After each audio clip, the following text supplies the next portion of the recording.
할렐루야. 네, 매번 사회를 보다가 오늘 이렇게 설교의 자리에 나오게 되었습니다. 제가 잠깐 기도하고 시작하겠습니다. 살아계신 하나님 아버지, 하나님의 진리의 말씀을, 하나님의 광대하심을, 하나님의 하나님 되심을 선포하기를 원합니다.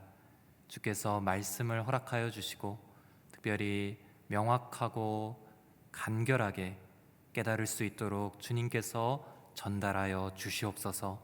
감사드리며 예수님의 이름으로 기도합니다. 아멘.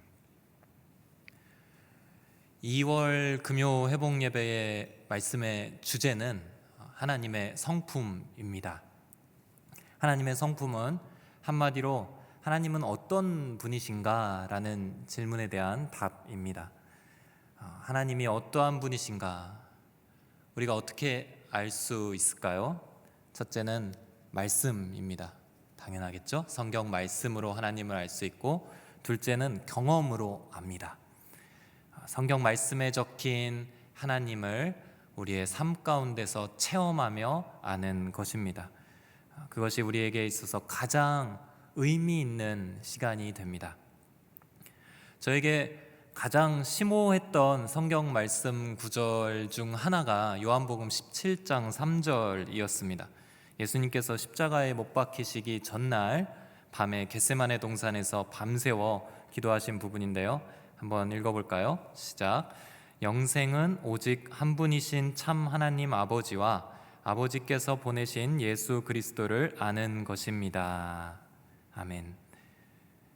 이 그리스도의 삶에서 공생의 기간 중에 가장 절체절명의 시간이라 할 수 있는 이날 밤에 가장 중요한 시간에 하나님 앞에서 기도하시는 그 기도문이 우리에게 요한복음 17장으로 남아져 있는데요. 그 안에 이 영생에 대한 이야기, 영생을 정의하시는 문장이 나오게 됩니다. 이게 언뜻 이해되지 않는 문맥 속에서 예수님께서는 영생에 대해서 하나님과 이렇게 말씀하십니다.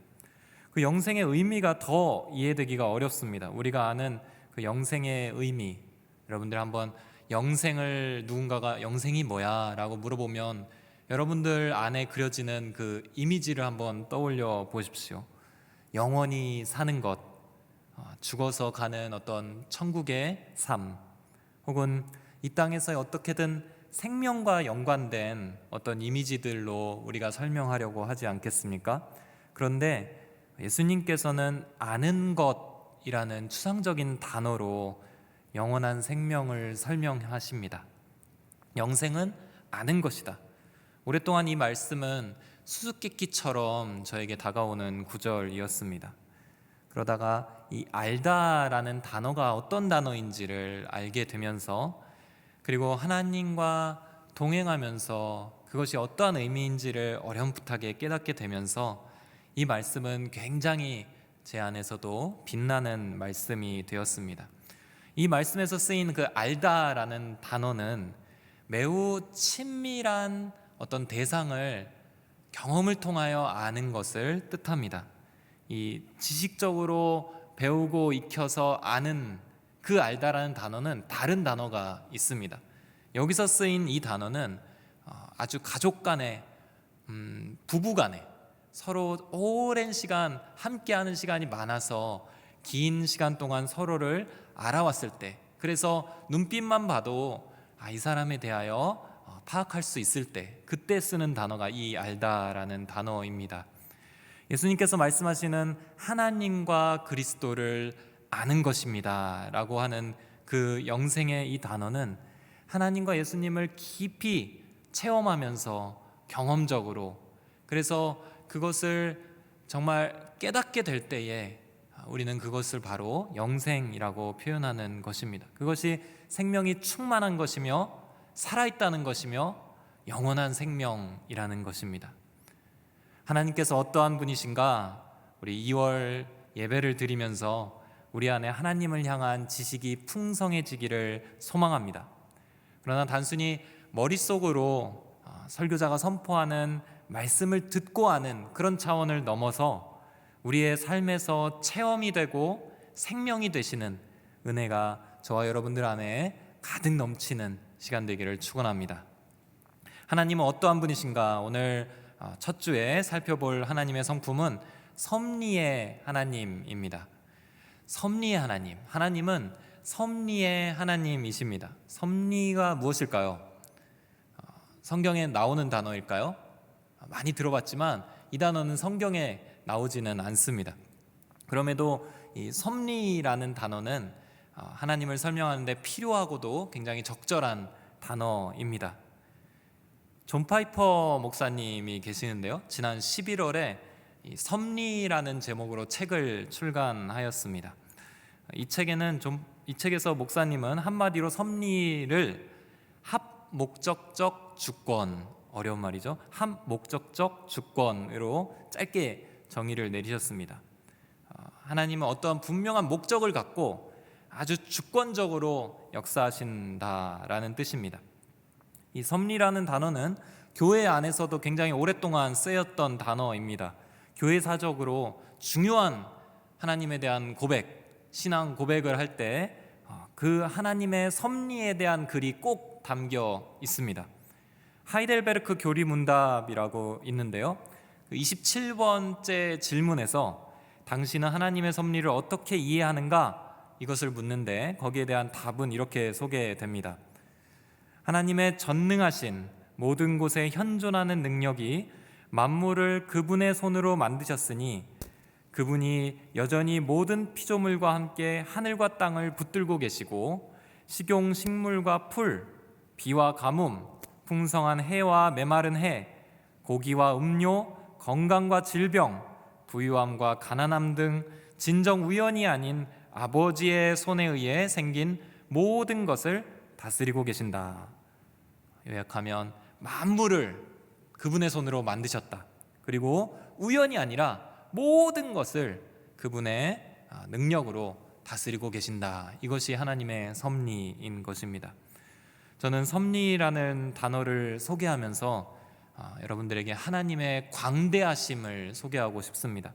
한 인간이 도저히 다 알 수도 없고 그렇게 파악할 수도 없고 이해할 수도 없는 하나님의 광대하신 하나님의 스케일, 그런데 그 모든 것들을 그 뜻대로 움직이시는 전지전능한 능력, 하나님의 창조와 하나님의 통치, 그 원리와 방향과 질서가 이 섭리라는 단어에 다 담겨 있기에 섭리라는 단어는 굉장히 광범위한 단어입니다. 이 자리에서 다 설명할 수도 없고 제가 다 경험한 적도 없으며 제 짧은 설교로 하나님의 섭리를 담아내는 것은 불가능합니다.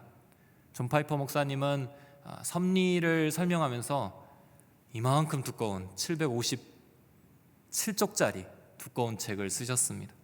오늘은 성경에 나오는 딱 하나의 문장을 우리가 살피고자 합니다. 그 문장에 담겨 있는 하나님의 섭리를 우리가 이해하고 우리의 삶을 돌아보고자 합니다. 어쩌면 많은 성도들이 좋아하고 암송하고 애창하는 구절입니다.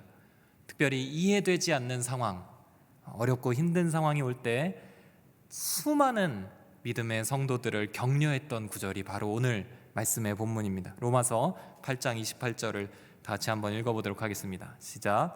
우리는 하나님을 사랑하는 사람들 곧 그분의 뜻을 따라 부르심을 받은 사람에게는 모든 것이 합력해 선을 이루는 줄을 압니다. 오늘 우리가 살펴볼 첫 번째 메시지는 섭리는 철저하게 하나님의 영광을 향하고 있다라는 것입니다. 이 부분을 잘 이해해야 합니다. 철저하게 하나님의 영광을 향하고 있다. 하나님을 아는 첫 단추와 같은 부분입니다. 우리가 이 부분부터 잘 꿰고 하나님이 어떠한 분이신지를 알아가야 합니다. 많은 사람들은 하나님이 우리 자신을 향해 주기를 원합니다. 우리의 삶의 여러 소원과 기도 제목들을 들고 하나님과 거래를 하기도 합니다. 하나님을 위해 살라, 하나님을 위해 너는 존재하는 거야, 이렇게 말하는 것은 우리 안에서는 어떤 불편함이 있는 문장이기도 합니다. 너를 위해 하나님께서 은혜를 주실 거야, 하나님의 은혜는 너를 향하고 있어, 이렇게 말해야 우리가 조금 위로가 되는 듯한 느낌을 받습니다. 그런데 하나님의 섭리는 우리 자신이 아니라 하나님의 영광을 향하고 있습니다. 조금도 우리 자신에게 향하고 있지 않고 오로지 철저하게 하나님의 영광을 향하고 있습니다. 우주의 중심이 나 자신인 것 같은 세상을 우리는 살면서 이 진리는 우리에게 상당히 불편함을 주는 것이 사실입니다.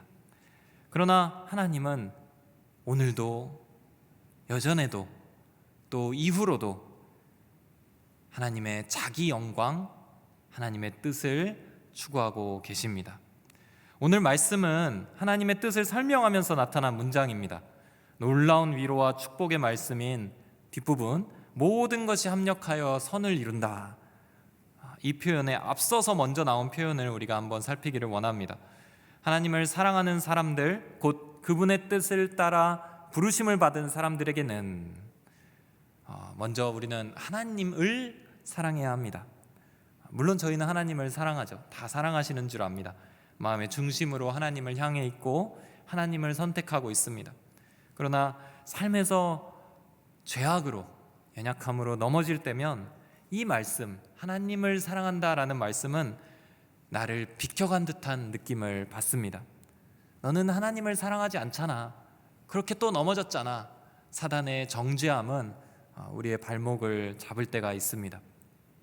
예수님께서 부활하신 후에 베드로가 디베랴 호숫가에서 예수님을 다시 만납니다.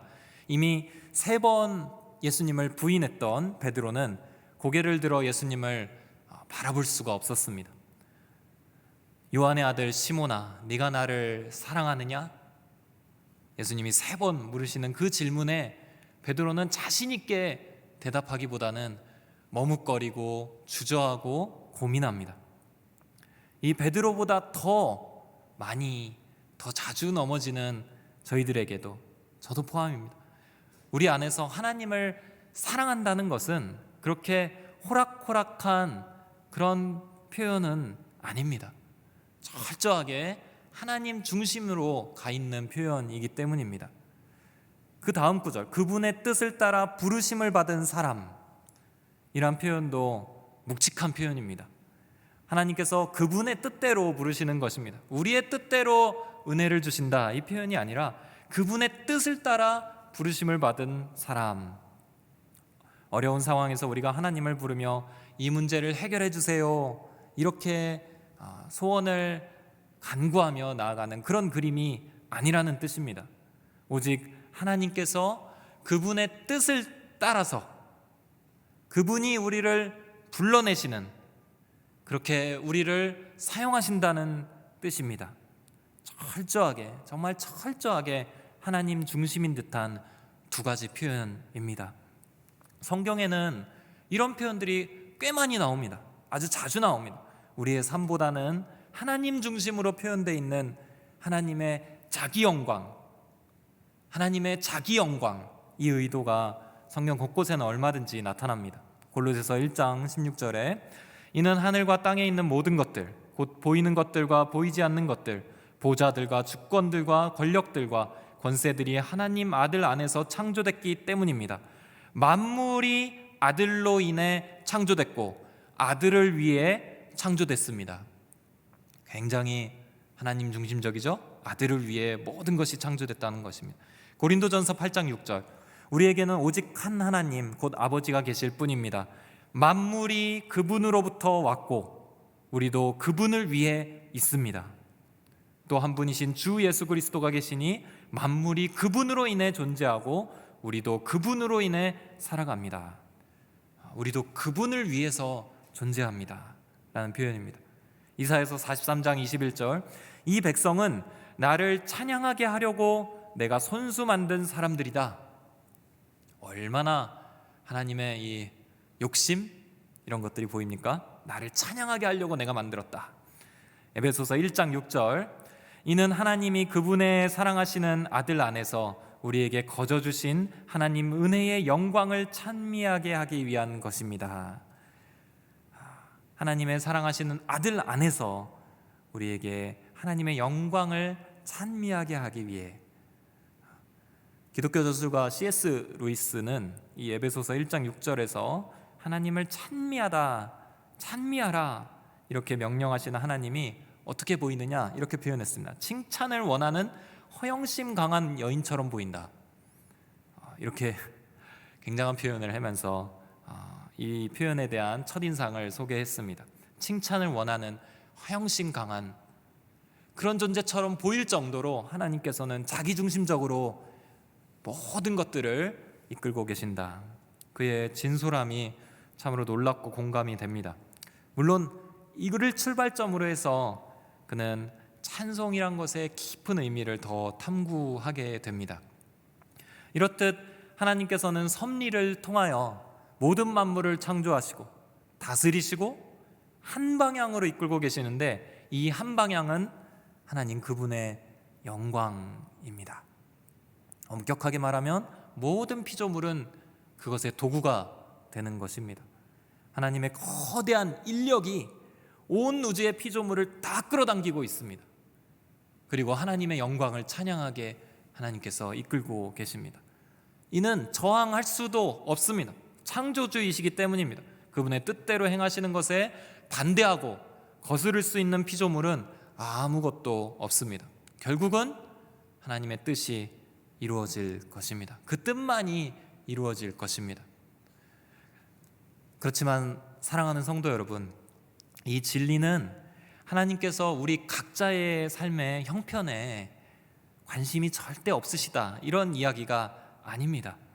그 광대하신 역사에 비해 우리 개인의 각자의 삶은 너무도 작고 사소한 것으로 여겨질 수 있지만 그것은 우리 생각일 뿐이고 오히려 하나님은 더 관심을 가지십니다.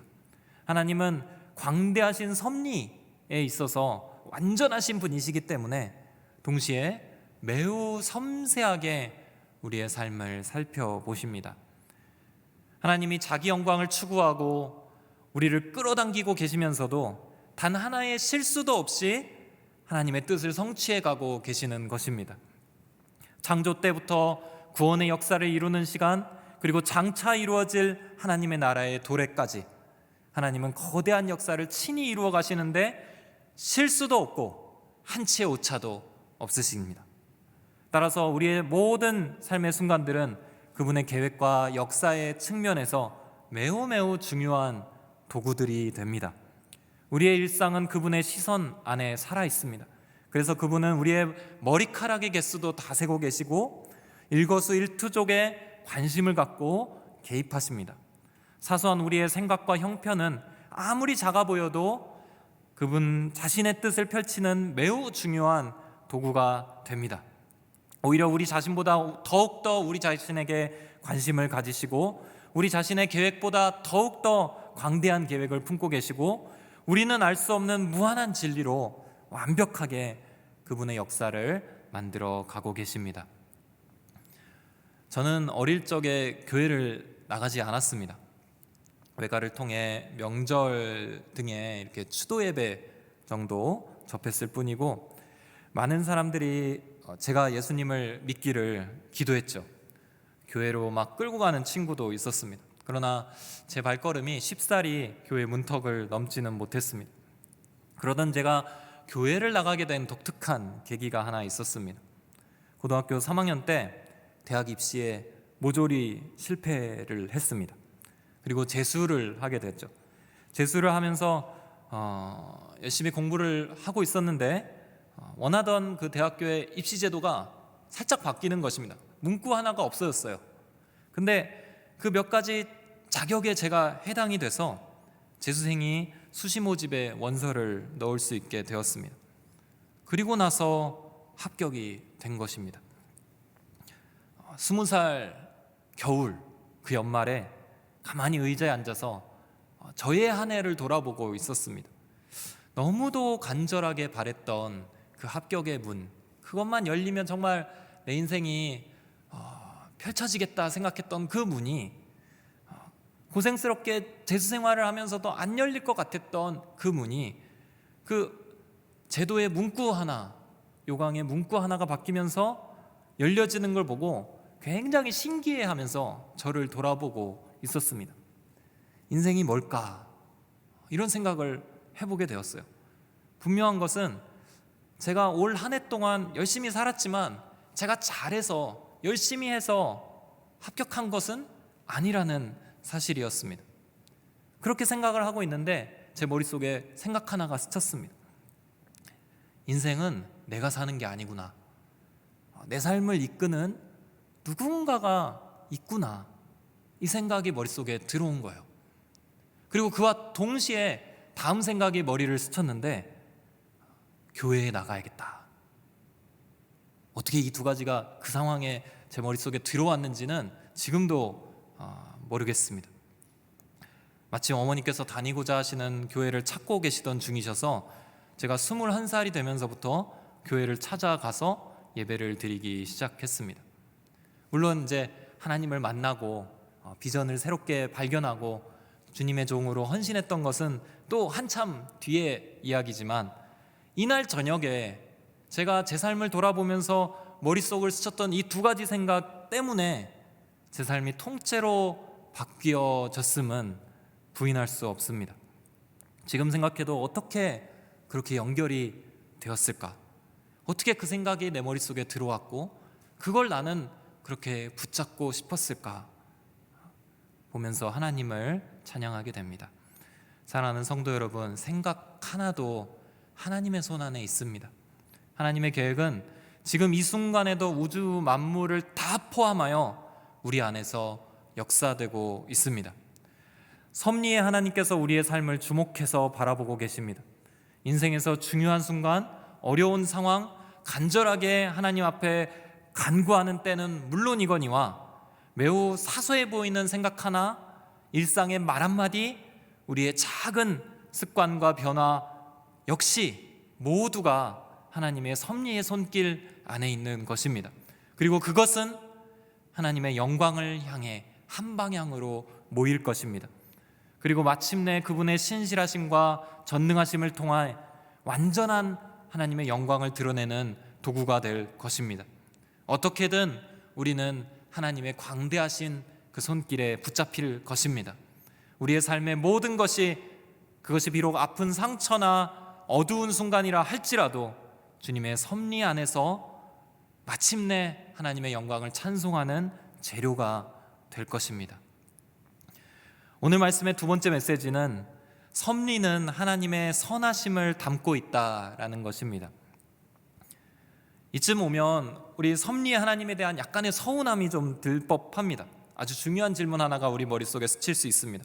만약에 하나님의 뜻이 악하다면, 너무도 끔찍한 가정이죠.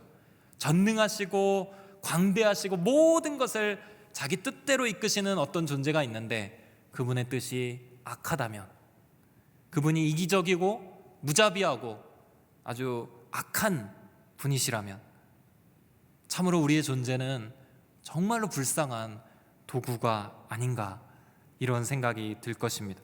그러나 성경을 읽으면서 우리는 이와 반대되는 사람들을 많이 만납니다. 선하신 하나님에 대해 확신을 갖고 있는 사람들, 하나님을 만난 사람들의 표현은 하나같이 정말 일관적이다 싶을 정도로 하나님의 선하심을 노래하고 있습니다. 오늘 말씀인 로마서 8장 28절의 첫 표현은 우리가 안다라고 말하면서 시작합니다. 원어도 그렇고요. 개역개정 성경은 우리가 알거니와 이렇게 이 28절을 소개합니다. 뭘 이야기하고 있었길래 우리가 안다라고 이렇게 말하면서 갈까? 이 28절 문장이 우리가 도무지 알지 못한다는 것을 설명하는 문맥 가운데 있기 때문입니다. 우리가 이런 것들은 도저히 알 수 없는데, 근데 우리가 아는 게 한 가지 있는데 그것이 이것이다 라고 소개하는 문장입니다. 이 바로 앞구절 26절 27절을 같이 한번 읽어보겠습니다. 성령께서도 우리의 연약함을 도와주십니다. 우리는 마땅히 무엇을 기도해야 할지 알지 못하지만 오직 성령께서 친히 말로 할 수 없는 탄식으로 우리를 위해 간구하십니다. 마음을 살피시는 분께서 성령의 생각이 무엇인지 아십니다. 이는 성령께서 하나님의 뜻을 따라 성도를 위해 간구하시기 때문입니다. 기도를 다루고 있습니다. 기도를 다루고 있고 성령님에 대하여 이야기하고 있습니다. 하나님의 뜻대로 우리가 기도해야 되는데 하나님의 뜻을 우리가 모르는 거예요. 피조물인 우리가 창조주인 광대하신 하나님의 뜻을 알 수가 없는 거예요. 그래서 우리는 향방 없이 기도하고 기도에 확신이 없이 기도하는 것 아닌가, 이런 의문이 드는 겁니다. 오직 하나님의 영이신 성령님이 그 뜻을 아신다, 지금 이 이야기를 하고 있는 것입니다. 우리는 하나님의 뜻을 알 수 없다. 그런데 우리가 아는 것이 하나 있는데 그것이 28절 말씀인 것입니다. 하나님의 뜻대로 부르심 받은 우리는 모든 것이 합력해서 선을 이루는 줄을 압니다. 이건 확신에 가까운 선포입니다. 무슨 확신인가? 하나님은 우리 편이라는 확신입니다. 그 하나님이 이기적인 하나님, 악한 하나님이 아니라 우리 편이 되주시는 하나님이라는 확신입니다. 우리 한번 자기 자신에게 입술로 한번 선포하겠습니다. 하나님은 우리를 위하신다. 이 확신의 근거는 바로 뒷부분에 나옵니다. 31절, 32절 한번 확신 있게 선포해 보겠습니다. 시작. 그러면 이 일에 대해 우리가 무슨 말을 하겠습니까? 하나님께서 우리를 위하시면 누가 우리를 대적하겠습니까? 자기 아들을 아끼지 않으시고 우리 모두를 위해 내어주신 분께서 어떻게 아들과 함께 모든 것을 우리에게 은혜로 주시지 않으시겠습니까? 우리는 모두 하나님을 위해 부르심 받은 자들입니다. 그리고 그 부르심은 하나님의 영광을 향합니다. 근데 동시에 그 부르심은 우리에게 영원한 생명을 주시는 은혜에 초청이 됩니다. 이상하죠? 철저히 자기중심적으로 하나님이 부르시는데 그것이 철저하게 생명을 주시는 은혜로 나타나는 겁니다. 철저히 자기중심으로 부르시는데 하나님의 내어주심, 비워주심, 희생적인 사랑으로 나타나는 것입니다. 이 기가 막힌 역설, 이해할 수 없는 하나님의 뜻이 십자가에서 자기 아들을 우리 모두를 위해 내어주신 그 모습으로 나타나게 됩니다. 하나님께서 가장 어려운 결단을 하신 거예요. 십자가에서 자기 아들을 내어주시는 결단입니다. 그것이 하나님이 하신 가장 어려운 결단이었습니다. 그런데 그 결단을 하나님이 하신 겁니다. 그렇기 때문에 이후로 하나님이 우리를 위하신다는 것은 의심할 여지가 없는 것입니다. 자기 아들을 아끼지 않으시고 우리 모두를 위해 내어주신 분께서 어떻게 아들과 함께 모든 것을 우리에게 은혜로 주시지 않겠느냐, 바울은 말합니다. 하나님이 우리 편이시라는 사실, 그분이 모든 것을 우리를 위해 헌신하셨다는 사실은 하나님의 섭리가 어떠한 모습으로 우리를 향하고 있는지 보여줍니다. 주 안에 있는 자들은 모두 확실하게 말할 수 있습니다. 하나님의 섭리는 모든 것을 하나님의 영광을 위해 강력하게 이끌고 있는데 그 영광은 모든 피조물에 하나님의 형상이 드러나고 생명을 주는 것이라는 사실입니다. 할렐루야. 이것이 복음입니다. 그리스도께서 십자가에 못 박히시고 부활하심으로 분명하게 우리에게 드러났고 우리는 그 안에서 하나님의 섭리는 선하고 선하다고 고백할 수 있습니다. 이 섭리 안에는 하나님의 선하심이 담겨져 있는 것입니다. 오늘 말씀의 마지막 메시지는 하나님의 섭리를 신뢰하는 자는 견고하다라는 것입니다. 하나님의 섭리는 분명히 우리 삶에서 강한 확신을 줍니다. 안정감을 줍니다. 평안을 줍니다. 저는 여기 계신 모든 분들이 이 평화를 누리시기를 주의 이름으로 축원합니다. 하나님의 섭리를 신뢰하면서 얻는 안정감, 하나님의 섭리 안에 있기 때문에 누리는 평화를 우리 모두에게 하나님께서 허락해 주시기를 기원합니다. 로마서 8장 말씀은 이렇게 마무리가 됩니다. 조금 긴데요, 제가 한번 읽어보도록 하겠습니다. 누가 하나님께서 택하신 자들을 고소할 수 있겠습니까? 의롭다고 인정하신 분은 하나님이십니다. 누가 정죄하겠습니까? 죽었을 뿐 아니라 살리심을 받은 분은 그리스도 예수이십니다. 그분은 하나님 오른편에 앉아 계시며 우리를 위해 간구하십니다. 누가 우리를 그리스도의 사랑에서 끊을 수 있겠습니까? 환난이나 곤고나 핍박이나 배고픔이나 헐벗음이나 위험이나 칼이겠습니까? 기록되기를 우리가 종일 주를 위해 죽임을 당하며 도살할 양같이 여김을 받았다라고 한 것과 같습니다. 그러나 이 모든 일에 우리를 사랑하시는 분으로 인해 우리가 넉넉히 이깁니다.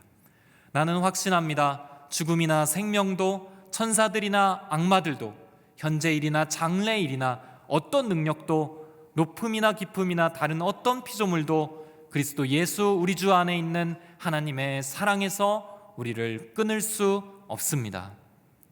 아멘. 존 파이퍼 목사님은 이 로마서 8장의 후반부 이 부분을 세상에서 가장 위대한 책의 가장 위대한 편지의 가장 위대한 장의 가장 위대한 대목이라고 표현했습니다.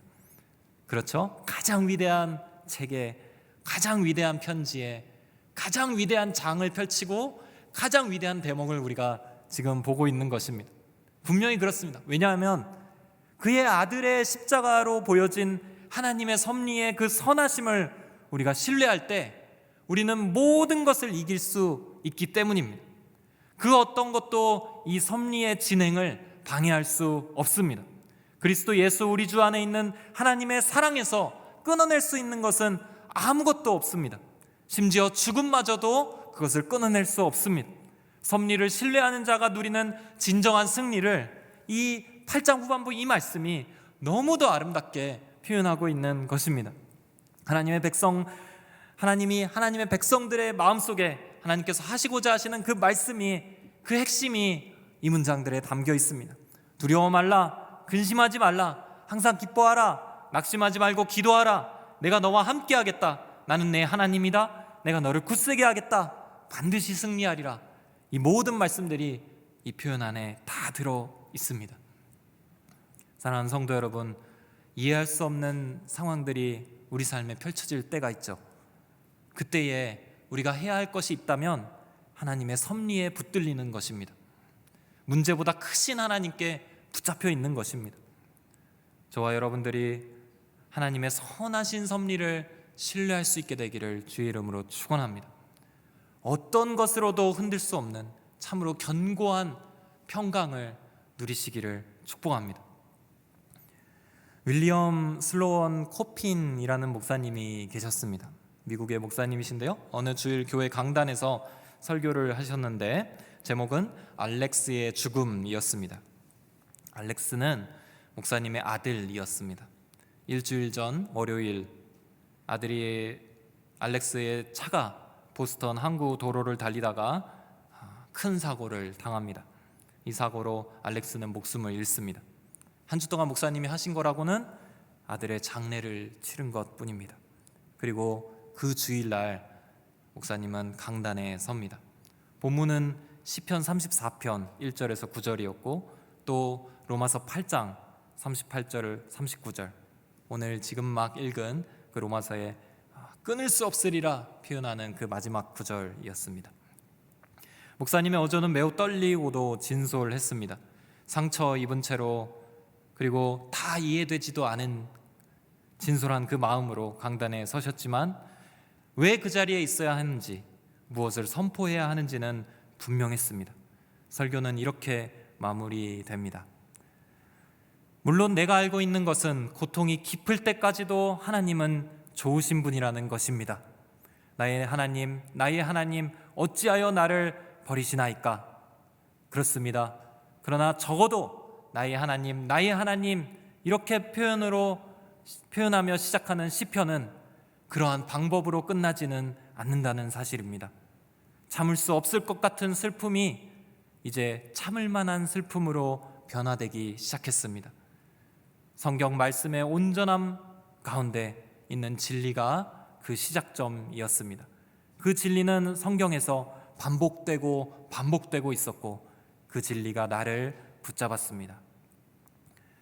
시편 55편 22절, 내 짐을 여호와께 맡기라 그가 너를 붙드시고, 시편 30편 5절, 저녁에는 울음이 깃들일지라도 아침에는 기쁨이 오리로다.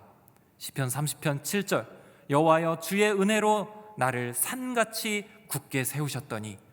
시편 116편 8절, 주께서 내 영혼을 사망에서 내 눈을 눈물에서 내 발을 넘어짐에서 건지셨나이다. 요한복음 16장 33절, 이것을 너희에게 이르는 것은 너희로 내 안에서 평안을 누리게 하려 함이라. 세상에서는 너희가 환난을 당하나 담대하라. 내가 세상을 이기었노라. 요한복음 1장 5절, 빛이 어둠에 비치되 어둠이 이기지 못하더라.